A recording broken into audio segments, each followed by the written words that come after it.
حضرت سلیم، حضرت انس بن مالک کی والدہ، ان کے شوہر موجود نہیں تھے، انتقال کر گئے، تو حضرت ابو طلحہ انصاری کہتے ہیں کہ میں نکاح کرنا چاہتا تھا۔ حضرت ابو طلحہ بڑے سمجھدار آدمی تھے، زیرک تھے، مالدار تھے، عقل مند، دانا بندے تھے۔ انہوں نے پیغام بھیجا حضرت سلیم سے کہ تیرے ساتھ نکاح کرنا ہے۔ سمجھدار آدمی تھے، عقل مند تھے۔ حضرت سلیم کہنے لگی کہ آپ نے پیغام نکاح بھیجا ہے تو آپ جتنے وفادار اور شریف آدمی، آپ کا پیغام نکاح رد نہیں کیا جا سکتا، پر میری نکاح کی شرطیں بڑی سخت ہیں۔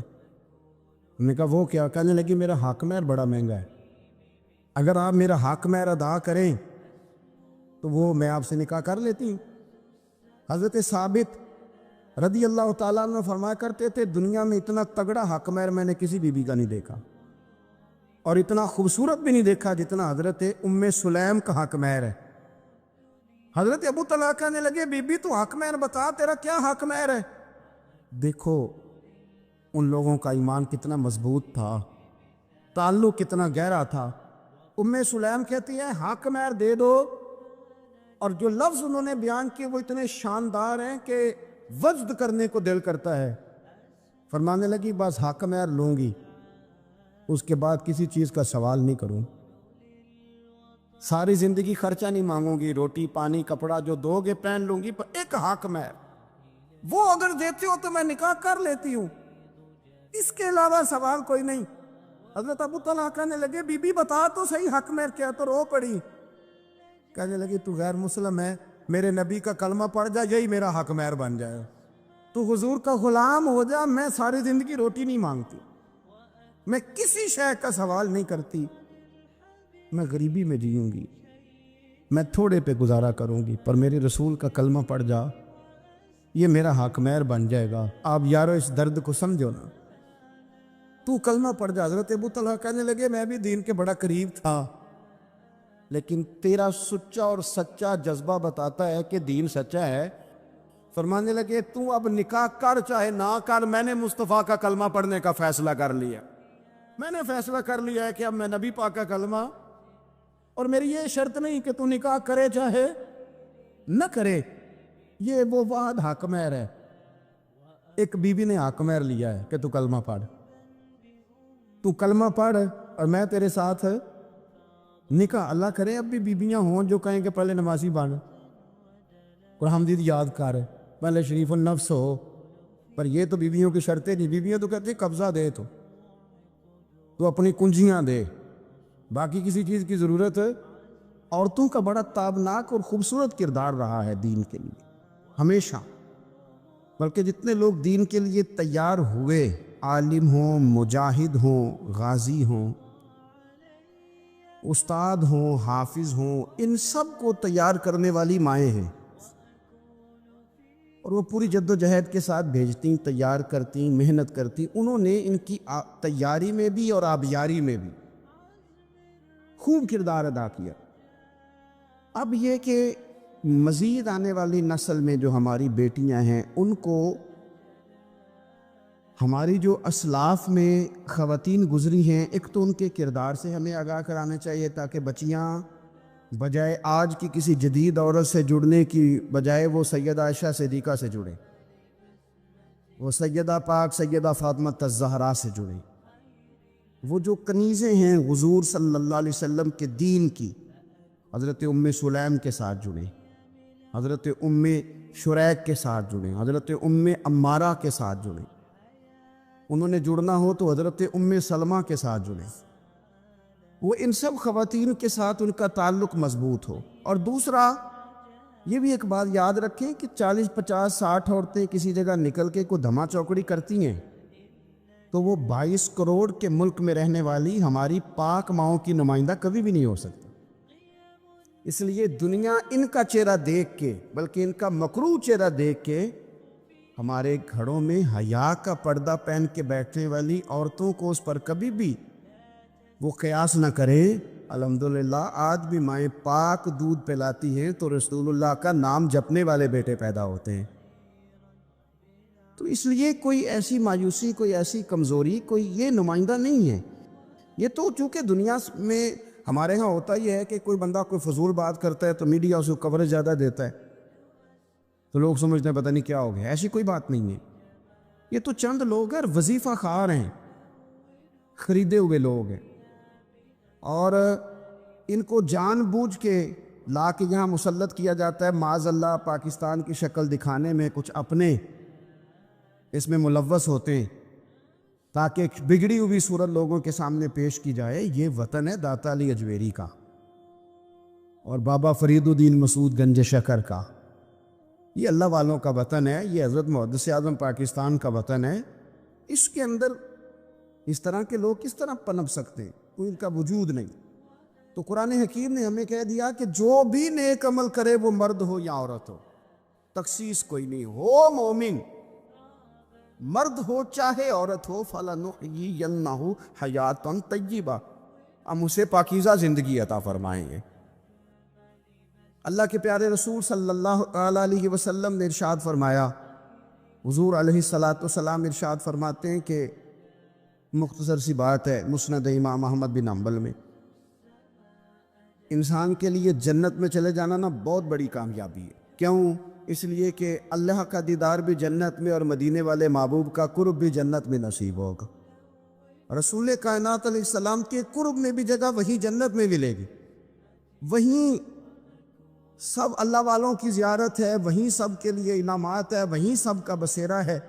قرآن مجید نے کہا اصحاب الجنتی ہم الفائزون، اصحاب الجنتی ہم الفائزون، یہ جو جنتی ہیں یہ کامیاب لوگ ہیں. تو نبی پاک صلی اللہ علیہ وسلم نے مختصر بات ارشاد فرمائی مسند امام احمد بن حنبل میں. حضور فرمانے لگے عورت 5 نمازیں پڑھے، اپنے روزوں کی حفاظت کرے، یعنی رمضان کے روزے رکھے. فرمایا اپنے خامند کی اطاعت کرے، نماز روزے کی پابندی کرے، خامند کی اطاعت کرے اور اپنی شرمگاہ کی حفاظت کرے. تو حضور فرماتے ہیں پھر قیامت والے دن نا اس کے لیے جنت کھول دی جائے گی، وہ جس دروازے سے چاہے جنت میں داخل ہو جائے. پر کھول دیا اللہ تعالیٰ نے اس کے لیے 2 ہی باتیں، ایک یہ کہ نماز روزے کا خیال کرے، خامد کی اطاعت کرے، شرمگاہ کی حفاظت کرے. تو جنت کے جس دروازے سے وہ چاہے گی نا اس کو داخلہ دے دیا جائے گا. تو عورتوں نے بڑے مضبوط ایمان کا مظاہرہ کیا ہے، مضبوط ایمان کا. پہلی مثال دیتا ہوں جناب ہاجرہ کی. حضرت ہاجرہ رضی اللہ تعالی عنہا حضرت اسماعیل علیہ السلام کی والدہ ہیں، جناب ابراہیم خلیل اللہ علیہ السلام کی اہلیہ ہیں. میں نے پہلے بھی ایک دفعہ کہا تھا، پھر کہتا ہوں کہ آج کل نا کاکروچ دیکھ کے، چھپکلی دیکھ کے چیخ مارنا یہ خوف نہیں، یہ فیشن ہے. اسے پتہ چلتا ہے کہ یہ برگر فیملی ہے، اسے پتہ چلتا ہے یہ امیر لوگ ہیں. یعنی کاکروچ کھا جاتا ہے کہ چھپکلی کھا جاتی ہے، لیکن یہ نا جی وہ جی ہمارا بچہ چیخ مارتا ہے اس کو دیکھ کے، کیا مطلب ہے بڑا پڑھا لکھا جی، بڑی سوبر فیملی. یہ پڑھے لکھے نہیں، یہ بزدل ہونے کی علامت. کمزور پڑنا، ڈرنا، خوف کھانا، اللہ تبارک و تعالیٰ پر ایمان رکھتے ہوئے توکل میں کمزوری کرنا معاذ اللہ. مسلمان کا تو یہ نظریہ نہیں نہ ہوتا. اور مسلمان عورتوں کا ہر وقت رونا کہ نصیب پتہ نہیں کیسے ہوں گے، پتہ نہیں کیا بنے گا، میرا تو کچھ بان ہی نہیں رہا. جب بات کرنا رو کے کرنا، جب سنانا دکھ کی سنانا. یہی حال ماں کا ہے، یہی بہن کا ہے، یہی بیٹی کا ہے، الا ماشاءاللہ کچھ اچھی بھی ہیں. تو اس قدر زیادہ کمزور نظریات مسلمان عورتوں کے نہیں ہوتے. اور پھر ساری زندگی اگر یاد کرنا ہے تو دکھ یاد کرنا ہے، سکھ نہیں یاد کرنا. زندگی کے اندر جہاں کسی جگہ آزمائش آئی اس کا ذکر روز کرنا ہے، اور جو آسانی آئی ان کو بھول جانا ہے. حضرت ہاجرہ کو جناب ابراہیم خلیل اللہ علیہ السلام چھوٹا سا بیٹا دے کے وادی غیر ذی زرعین میں چھوڑ آئے. اتنی سی کھجوریں، ایک مشکیزہ پانی کا. اس خاتون کو وہاں کھڑا کیا، دور دور تک آبادی کوئی نہیں، جنگل کا سما ہے، پرندے تک آ کے نہیں چہکتے، کوئی چیز نہیں دنیا کی. لیکن ایمان اس کو کہتے ہیں، طاقت اس کو کہتے ہیں. کلمہ پڑھنے کے بعد کھڑا رہنا اور اپنے توکل کو مضبوط رکھنا اس کو کہتے ہیں. حضرت ابراہیم واپس لوٹ رہے تھے تو جناب ہاجرہ نے ایک سوال پوچھا، بس ایک. جناب ہاجرہ عرض کرتی ہیں اللہ کے خلیل، یہ اپنی مرضی سے چھوڑ کے جا رہے ہو کہ رب کا حکم ہے؟ میرے مالک کی میرے بارے میں یہی فیصلہ ہے، یہی رضا ہے، یا آپ اپنی مرضی سے چھوڑ کے جا رہے. تو جناب خلیل علیہ السلام فرمانے لگے ہاجرہ نہیں، یہ رب کا فیصلہ ہے، یہ اللہ کی رضا ہے. تو آپ کو بخاری میں یہ لفظ ملیں گے. جناب ہاجرہ کہنے لگی پھر آپ فکر نہ کریں، اگر رب کا یہ حکم ہے تو پھر میرا رب ہمیں کبھی بھی ضائع نہیں کرے گا. یہ مضبوطی ایمان کی، یہ مضبوطی، رب پھر ہمیں کبھی ضائع. او میرے ملت کی بیٹی اور بہنوں، ساری امیدیں خامن سے کیوں لگاتی ہو؟ ساری امیدیں بیٹے اور بھائی سے کیوں لگاتی ہو؟ ساری امیدیں دنیا سے کیوں لگاتی ہو؟ اس طرح کرو، اپنی ساری امیدیں اپنے رب کے ساتھ وابستہ کرو. رب کی رضا پہ، رب کے فیصلوں پہ راضی رہنا سیکھو. اگر تم یہاں ٹھہر گئی نا تو تمہارے پھر آنسو بہیں گے ضرور، پر اللہ کی بارگاہ میں. پھر تمہاری دعائیں کے لیے ہاتھ اٹھیں گے ضرور، پر اس کا کرم طلب کر. پھر کمزور باتیں نہیں کرو. اس طرح ایمان عورتوں کا مضبوط تھا. اسی طرح ہماری جو اسلاف میں خواتین گزری ہیں، صحابیات، ان کا نا تبلیغ کا جذبہ بھی بڑا مضبوط تھا، بڑا مضبوط تبلیغ کا جذبہ. حضرت ام شریک رضی اللہ تعالی عنہ قبیلہ بنو عامر سے تعلق رکھتی تھی، پر مکے میں آئی ہوئی تھی. گھر گھر جا کے رسول اللہ کا دین بتاتی. ان دنوں میں نہیں جن دنوں میں پھول پھینکے جاتے ہیں تبلیغ کرنے والوں پر، جن دنوں میں نعرے لگتے ہیں ان دنوں میں نہیں، ان دنوں میں جب چھپ چھپ کے لوگ دین کی بات کرتے تھے. حضرت زید بن ارقم رضی اللہ تعالیٰ عنہ کے گھر میں لوگ بیٹھ کے دین سیکھتے تھے. یہ خاتون، مجھے یار کہہ لینے دے یار، مجھے کہہ لینے دے. ووٹوں کی ضرورت ہو تو عورتیں گھر گھر چلی جاتی ہیں. ایک سیٹ کی ضرورت ہو تو بیویوں کو گھر گھر بھیج لیا جاتا ہے. یہ دیکھو، یہ ایمان ہے رسول اللہ صلی اللہ علیہ وسلم پر، صحابیات کا. یہ کمال ہے کہ گھر گھر وہ بھی گئی ہیں، پر ووٹ کے لیے نہیں، رسول اللہ کے دین کے لیے. رسول اللہ کے دین کے لیے گھر گھر حضرت ام شریک جاتی، جا کے نا. اور وہ طریقہ تھا نا، عورتوں کو قائل کرتی. بڑے کٹھن حالات تھے اسلام پر، اعلانیہ کوئی بات نہیں کر سکتا تھا. حضرت ام شریک کہتی ہے میں عورتوں کو بلاتی، کہتی میری بات سنو. جب وہ قریب آتی تو میں نے نبی پاک کا دین بتاتی، سائیڈ پہ کر کے کونے میں. میں نہ تھوڑا تھوڑا، او یار آپ ذرا اس کا لطف تو لیں، اس کا ذائقہ تو دیکھیں. حضرت ام شریک کہتی ہے میں گھر گھر جاتی بتاتی، تو کافروں کو پتہ چل گیا کہ یہ تبلیغ کرتی ہے. انہوں نے مجھے بلایا، کہنے لگے تیرے برادری اور قبیلے کا مسئلہ نہ ہوتا تو ہم تجھے قتل کر دیتے. اب ہم تجھے واپس بھیجتے ہیں. چند مردوں کو میرے ساتھ کیا، مجھے گھوڑے اور اونٹ کی ننگی پشت پر باندھ لیا. ننگی پشت پر لمبا سفر کرنا مشکل ہوتا ہے، پسینہ آئے، بڑی تکلیف ہوتی ہے گھوڑے پر بیٹھ. اب وہ کوئی کجاوا نہیں، کوئی چیز نہیں، اسی طرح باندھ کے لے گئے. اور فرماتی ہیں کہ 3 دن اور 3 راتوں کا وہ سفر تھا. رستے میں وہ خود چھاؤں میں بیٹھتے اور مجھے باندھ کے دھوپ میں ڈال دیتے. 3 دن میں نے زمین پر چلنے والی کسی چیز کی آواز نہیں سنی. لیکن وہ جب جب نبی پاک کے دین کی بات پوچھتے تو میرا کلیجہ خوشی کے ساتھ ٹھنڈا ہو جاتا، آنکھیں کھل جاتی، اور میں کہتی کیا بات ہے میرے نبی پاک کے دین کی. اس کیفیت میں بھی وہ تبلیغ کی لذت اپنی جگہ موجود. حضرت ام شریک رضی اللہ تعالیٰ عنہ فرماتی ہے ایک جگہ انہوں نے مجھے لٹا دیا باندھ کر. پیاس بڑی شدید تھی، پانی پینے کو دیتے نہیں تھے، روٹی کھانے کو. ایک عورت کی بات کر رہا ہوں، یہ خاتون کی بات کر رہا ہوں. آج کل تو ہمارے بچے شام کو سالن ٹھیک نہ پکا ہو تو موبائل توڑ دیتے ہیں. یہ قوم نہیں میدانوں میں جا سکتی، جہاد نہیں کر سکتی. خاتون کہتی ہے کہ شدید پیاس تھی اور مجھے باندھ کے لٹایا ہوا تھا. مجھے جب تکلیف بڑھ گئی تو اچانک میں نے دیکھا پانی کا ایک ڈول برآمد ہوا ہے. میں نے اسے تھوڑا سا پی لیا، پر طلب ابھی باقی تھی. وہ پھر آ گیا برتن، میں نے پھر پیا. طلب ابھی باقی تھی، پھر برتن آ گیا. امام ابو نعیم نے اس کو لکھا ہے حلیۃ الاولیاء میں. فرماتے ہیں تیسری دفعہ وہ پھر بھرا ہوا ڈول پورے کا پورا آ گیا. اب میں نے پیا بھی، اپنے کپڑوں پہ بھی چھڑکا. جب وہ سارے بیدار ہوئے تو مجھے آگے کہنے لگے کہ تو نے ہمارا پانی استعمال کیا ہے. فرماتی ہے پر انہوں نے اپنے برتن دیکھے، مشکیزیں دیکھے تو بھرے ہوئے تھے. میرے قریب آ کے کہنے لگے یہ پانی کہاں سے آیا؟ تو میں نے کہا تم ابھی میرا عقیدہ نہیں سمجھے، یہ میرے رب نے مجھے دیا ہے. میرے رب نے مجھے دیا. فرماتی مجھے باندھ کے لے جا رہے تھے، پر جب میری بات سنی نا تو بول کے کہنے لگی ہمیں سمجھ آ گئی ہے، تیرا دین ہمارے دین سے بہتر ہے، تیرا عقیدہ ہمارے عقیدے سے بہتر ہے. اور ایک روایت میں یوں بھی ہے کہ وہ باندھ کے لے جا رہے تھے، پر یہ کمال دیکھا تو کلمہ پڑھ کے مدینے والے کے غلام بن گئے. صحابیات نے نا بڑا جم کے دین کا کام کیا. عقیدہ، پھر تبلیغ، پھر میدان جہاد. عورتیں جہاد میں جایا کرتی تھی، وہ زخمیوں کو پانی پلاتی تھی، مرہم پٹی کرتی تھی. پہلے اپنے جسم کے ساتھ بڑی بڑی پٹیاں لپیٹ کے لے جاتی، جہاں کسی زخمی کو ضرورت ہوتی وہ پٹیاں کرتی.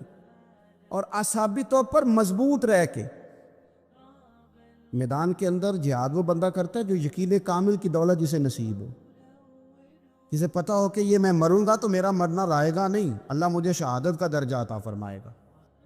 لیکن اگر یہیں سے بندہ اپنے آپ کو مطمئن نہ کر سکے تو میدان میں جائے گا. یقین کامل ہو، اگر ہو یقین کامل پیدا تو پھر کٹ جاتی ہیں زنجیریں، پھر انسان آگے مضبوطی سے آگے بڑھتا ہے. نبی پاک صلی اللہ علیہ وسلم جب جہاد کے لیے تشریف لے جاتے نا تو عورتوں پر کسی نہ کسی شخص کو نمائندہ بنا کے چھوڑ کے جاتے تھے. ایک دفعہ مولا علی شیر خدا کو بھی چھوڑ کے گئے، حضرت عبداللہ ابن مکتوم رضی اللہ تعالیٰ عنہ کو بھی ایک دفعہ چھوڑ کے گئے. ایک موقع پر نا حضور نے عورتوں کو ایک جگہ پہ چھوڑا پیچھے، تو وہ قلعہ تھا حضرت حسان بن ثابت رضی اللہ تعالیٰ عنہ. بڑا مضبوط قلعہ تھا. اس قلعے کے اندر خواتین ساری محفوظ کر کے ان کو وہاں بٹھا دیا گیا. حضور جہاد کے لیے چلے گئے. اب وہاں قلعے میں عورتوں کو اس لیے رکھا گیا تھا کہ یہاں یہودی بھی ہیں، تو ایسا نہ ہو کہ ہم باہر لڑیں تو وہ اندر سے کوئی شرارت کر دیں، لہٰذا عورتیں محفوظ رہیں. حضرت حسان بن ثابت رضی اللہ تعالیٰ عنہ کی ڈیوٹی تھی تلوار لے کے حفاظت کرنے کی. تو ایک یہودی آ گیا، وہ اب تو کرنے لگا، تجسس کرنے لگا کہ یہاں عورتیں ہیں تو کوئی مرد بھی ہے کہ نوئی دائیں بائیں دیکھنے لگا. حضرت صفیہ رضی اللہ تعالیٰ عنہ نے توجہ کی، جناب حسان بن ثابت سے کہنے لے ایک منٹ لگا اس کی گردن مار دے، ایسا نہ ہو کہ یہ جا کے بتا دے، گردن اڑا دے. حضرت حسان بن ثابت ذرا تھوڑی کوشش کرنے لگے، ارادہ کرنے لگے، آگے بڑھنے لگے. تو ابھی وہ تیاری میں ہی تھے تو حضرت صفیہ رضی اللہ تعالیٰ عنہ خود نکلی پیچھے سے ہو کے، ذرا سا ایک ستون کے پیچھے چھپی، ہاتھ میں بڑا سا ڈنڈا پکڑا. وہ آپ کے قریب سے گزرنے لگا تو یہ خاتون کی بات کر رہا ہوں، خاتون کی. کسی مرد کی ضرورت ہے عورت کو تنگ کر جائے؟ شرط یہ ہے کہ عورت کے اندر بھی تو غیرت ایمانی ہو نا، اس کے اندر بھی تو وہ قوت ہو نا. ایسا نہ ہو کہ وہ کمزور پڑ جائے. ہاتھ کے اندر ڈنڈا تھا. جب وہ یہودی پاس سے گزرنے لگا تو اللہ اکبر کہہ کے بی بی نے اتنے زور سے مارا ڈنڈا، حضور کی پھپھو نے ایک ہی ڈنڈا کھایا اور وہ زمین پہ ڈھیر ہو گیا. حضرت صفیہ نکلی اور جناب حسان بن ثابت سے کہنے لگی مجھے آتی ہے شرم، چونکہ جب کسی کو مار دیا جائے تو اس کا مال مال غنیمت ہے نا کافر کا. اب اس کی زرہ اتارنی ہے، اس کی تلوار لینی ہے. فرمایا مجھے شرم آتی ہے، وہ مرد ہے، اس طرح کرو مار میں نے دیا، سامان تم اتار کے لے آؤ. یہ قوت تھی مسلمان عورتوں کے اندر، یہ شوق تھا، یہ جذبہ تھا. ہمارے ہاں نا روز روز کی کمزوریاں، عورتوں کا روز آنسو بہانا اور جہاں بھی سنانا دکھ ہی سنانا، اس نے انہیں کمزور کر دیا. آپ کے ذہن پہ چیزیں سوار ہو جاتی ہیں نا. تو یہ جو مرد زیادہ رہتے ہیں نا عورتوں کے ساتھ، زیادہ وقت گزارتے، زیادہ داستانیں سنتے ہیں، ان میں وہ ساری چیزیں پیدا ہو جاتی ہیں. آپ نے ناراض نہیں ہونا، میں دعوے سے کہتا ہوں کہ جو جوان اپنی اماں کے اور ابا کے شکوے کرنے لگ جاتا ہے نا، اس نے 1.5 گھنٹہ باتیں سنی ہیں بی بی، ایسے مفت میں نہیں شکوے کر رہا، اس نے ہلکا ہلکا کہیں جی جی بھی کیا ہے. تو تب یہ ساری کہانیوں نے جنم لیا. آپ جس کی صحبت میں بیٹھیں گے اس کا کچھ نہ کچھ اثر، بلکہ عارف رومی تو کہتے ہیں کہ شیر کے بچے کو بکریوں میں چھوڑ دو، بکری بن جائے گا. شیر کے بچے کو بکریوں میں چھوڑو، وہ بکری ہے، اس لیے کہ شیروں کی صحبت بندے کو شیر بناتی ہے. حال پتہ کیا ہے کہ محبوب پیدا نہیں ہوئے تو باپ چلے گئے، ابھی عمر چھوٹی تھی،